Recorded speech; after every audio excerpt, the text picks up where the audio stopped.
ұлы ақыны Абай Құнанбайұлы туралы ой қозғаймыз.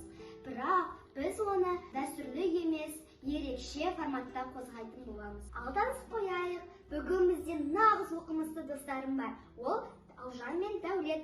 Қош келдіңдер. Сәлеметсіздер ме? Бүгін Абай атамыз жайлы қызықты пікірталас болайын деп тұр. Ал мен сіздерге Абайдың өлеңін әдемі нақышпен айтып беремін. Ал Дәулет, сен Абай атамыздың неше қара сөзін жатқа білесің? Нешінші қара сөзі ұнайды? Мен Абайдың барлық қара сөзін білемін. Маған 45-ші қара сөзі ұнайды. Онда Абай сезім мен махаббат екеуінің суреттеп айтып отыр. Оның қара сөзі мен өлеңдері өмірде бізге ақыл береді. Тамаша, олай болса, Ұлжан сенен сұрайын. Абай атамыздың өлеңдерін нешеуін білесің? Мен Абай атамыздың 15-20 шақты білемін. Керемет, ендеше өлеңдерін айтып бер.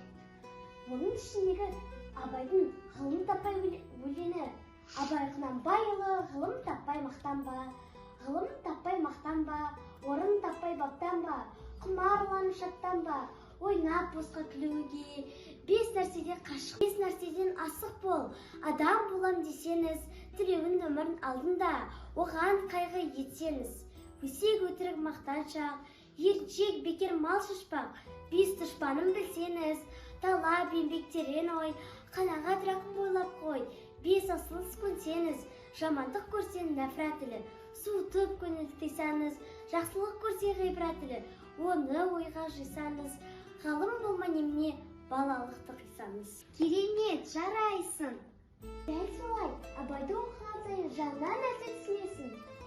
Ұлжан, Дәулет келгендеріңізге рахмет айтамын. Сіздерге оқымысты бала бағдарламасының атынан шағын сыйлығымыз бар. Қабыл алыңдар.